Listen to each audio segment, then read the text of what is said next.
Hi guys, new video coming at you. I wanted to show two, I guess I'd call them semi-custom knives that I own that I think are pretty cool. This first one, if you haven't read the title, is the Half-Face Blades SHPOS. SPHOS, which is an acronym for Subhuman Piece of Shit. And I will get a top-down view for you coming up soon, so you could have a better look at this, at both of these knives. This is a Wharncliffe style blade. This is actually the only Wharncliffe that I own. Although I have a second one of these actually, this being the second. I have one that's about a year old, and it's in New York, and it's pretty well worn. And I wanted to have a second one, and so I got a second one. And this is the new one. So I'm actually glad that I got this pretty recently, because I wanted to show what it looked like when it was new for this video. It's a S35VN. It's meant for defense, for self-defense. I'm not trained in the arts of martial. I'm not trained in any kind of self-defense, especially self-defense with a knife. So, you know, I don't know that I would really pull this out. You know, if I was on the subway or something, you know, you hear about these nightmare scenarios. I don't know. I just don't know if I would even pull this out. By the way, make sure you know your local laws about fixed blades, because in California, you must not conceal fixed blade knives. You can carry them on your person, but they must be carried openly. I'm guessing that means they have to kind of show a little bit, and I'll discuss holsters in a minute. But so great knife. I think of all the kind of small EDC fixed blades that I have, and there are only two of them. I only have the two SHPOSes and then the other knife on the table that I'll be showing you soon. This is my favorite of the two. I don't have the original box for it because I actually got this one on eBay, and when it came it did not have the box. This is the holster that it comes with. It's Kydex. You know, I don't know if it's Kydex, but it's a hard plasticky material, so I'm guessing it's Kydex.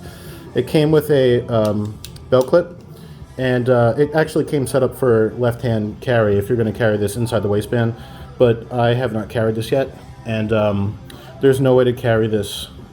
I don't have a holster clip, essentially, to be able to carry this legally in San Francisco. I mean, I guess maybe I couldn't scout carry it. It would, I don't know. I have to figure out how I can carry this. So yeah, I haven't changed over that clip yet. All right. Comes wrapped in this paracord. You can, by the way, here's the retention. Pretty good. It doesn't click into place like, you know, maybe a firearm would or something like that. But it's still pretty tight. I haven't pulled it out and put it in well enough to see if there's going to be any wear on the blade. So far, it looks pretty good. You kind of have to use the pinky ring, I guess, to get all of your fingers on there, but it does feel pretty good. The thumb ramp feels really good. The shape of it is definitely self-defense-y. I watched a video with Michael Janich where he describes the design of the Spyderco Ronin, which is a Wharncliffe style fixed blade, and the Ronin is the fixed blade one. And the flipper is called the Yojimbo, and then the Yojumbo was the large one that came out more recently. And he said that, you know, this shape, this kind of turn down at the end here, if you were to stab, let's just say, material, that ramp, you know, as it's pushing through material, will force the edge of the knife down. So it's apparently very well designed for self-defense, but I can't really comment on that personally. Nothing but good things to say about this knife. It's not too heavy. I don't have the metrics in front of me, but it feels pretty darn good. I mean, there's a reason that I bought a second one. I don't own any other knives from this brand, but I have felt one, a friend of mine that has a wood-handled one. It's not a Wharncliffe. It's I forgot what they call it, some kind of Scout something or other. But that's a fine blade as well. In fact, that's the one that inspired me to buy my first SHPOS. All right, so here's the other knife that I wanted to show. And I have the box for it behind. This is the Toor Knives Serpent. This came with this is a hard holster. It has the appearance of leather, but I don't, no, it's not leather wrapped. And it came with, well, it didn't come with a clip. You choose what clip you want, and I got the... Now I can't even remember what's the name of this clip. I think I saved it. Ultimate belt attachment. I kind of regret it, actually, getting this attachment. I wish I had gotten, I wanted the belt loops, but they were sold out. The Ulti-Clip is probably the way to go. The Ulti-Clip lets you wear it without a belt. You just kind of clip it to your pants or your pocket, and it looks secure in the videos that I've seen. But anyway, I would say same deal as the SHPOS when it comes to the holster. Doesn't click into place, but the retention's still pretty good. It does come closer to clicking into place though, because there is it's hard to pick up, but there is a kind of more affirmative tactile response from the holster when the knife is all the way in it. This is a Tanto shaped blade. This is CPM 3V and has the pinky ring. Although this knife is a little bit bigger, you can get all four on the handle without having to use the pinky ring. And I don't even know if pinky ring is the right word, but that's what I'm calling it. I've only had this knife for a week, and well, there are some negative videos about this knife out there, or about knives made by Toor, and I'm gonna make a standalone video addressing that. If you've seen videos out there about the knives being made poorly, I don't know about being made poorly. This is not a poorly made knife, unless we're talking specifically about the grind of the blade is definitely uneven, guys. I can't really pick it up on this camera, but I'm going to show a video with kind of more close-up photos of high res, and you could see it on the website, guys. I mean, the cuts are uneven on both sides, which kind of bothers me. Doesn't bother me enough to return it, although for $290 for a semi-custom knife, I'm kind of expecting at least a perfect grind. They're ground by hand.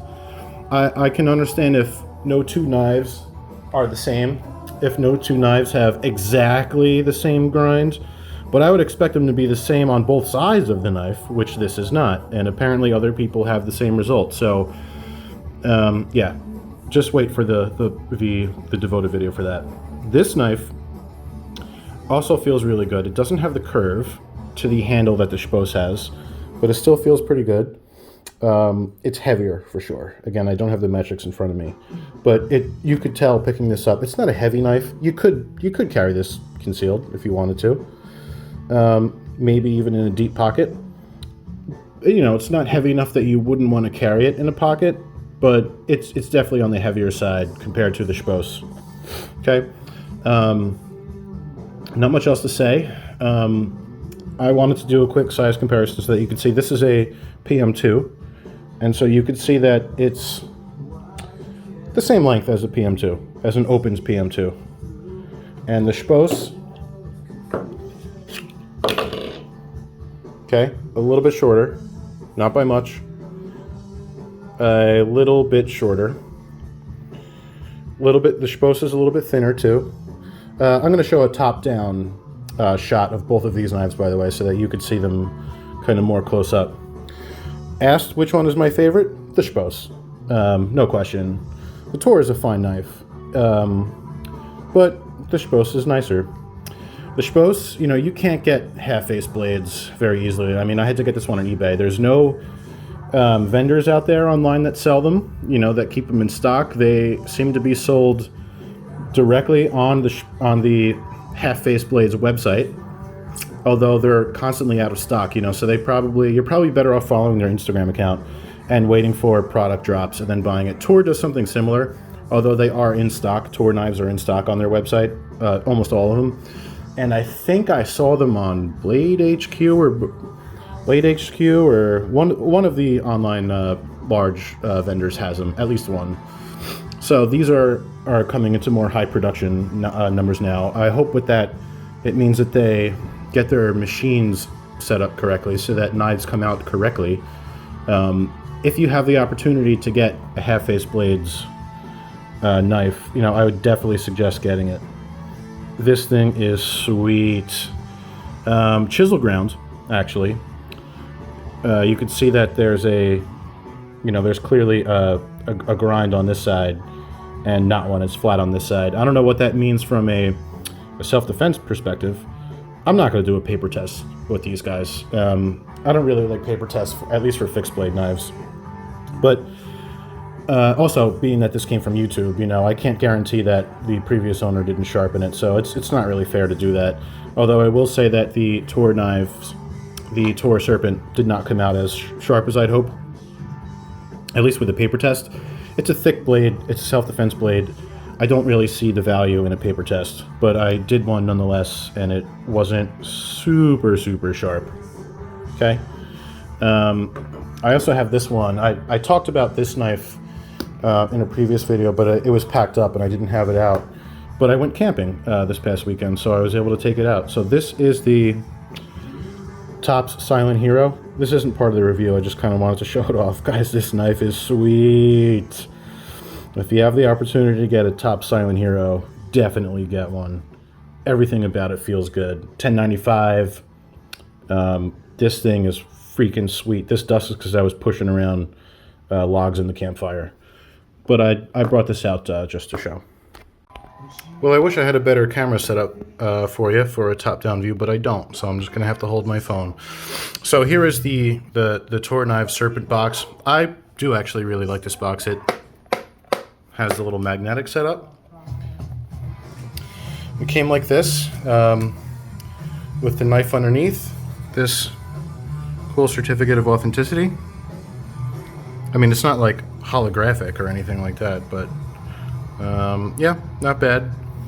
Came with the microfiber cloth, the sticker, the knife, and the holster wasn't here, the sheath, sorry, but I put the clip on it, so it no longer fits in the case, but yep, and it came with some frog lube.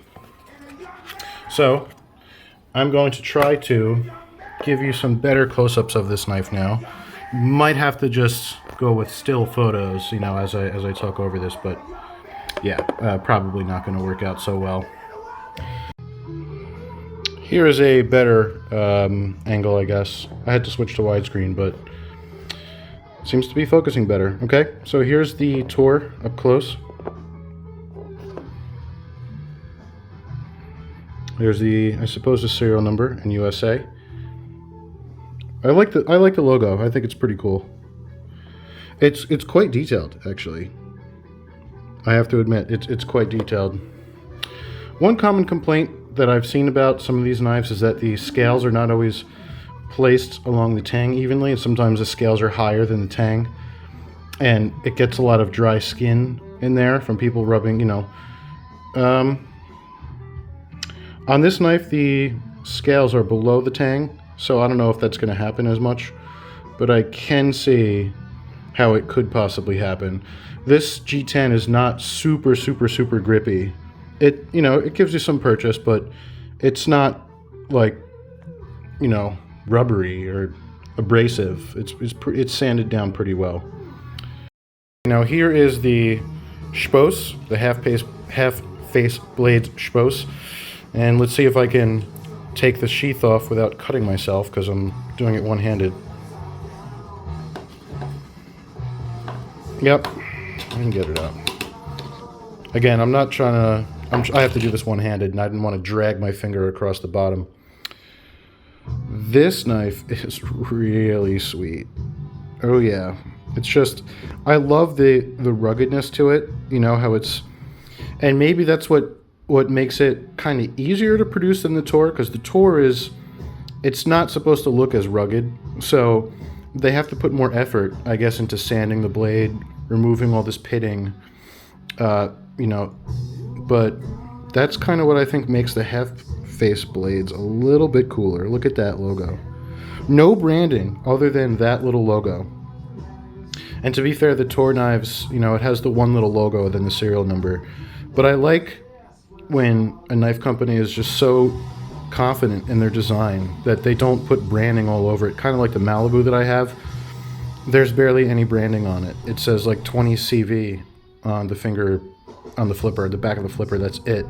Some of the Protecs don't have any lettering, any branding, nothing on it. And I think that's cool. So you see the chisel grind here on the half face. This is not poor execution of a grind like on the Toor knife. This is by design. It's a chisel ground knife, so it's expected to be uneven. But man, oh man, look at that. It's just so sweet. The other one that I have, the 1-year-old one, is a kind of different color scheme, more brownish. But I didn't carry it a lot, so it didn't get a lot of wear, but this seems like a pretty durable finish as well. And again, even if the finish does wear off a little bit, so what? You know, that's kind of what makes this knife look cool. And, yeah, I guess that's all I have to say about that. Let me know your thoughts on this knife, and maybe on the Toor, and try to pick one up for yourself. By the way, this album is fucking awesome. This album fucks. I think it's only available on vinyl.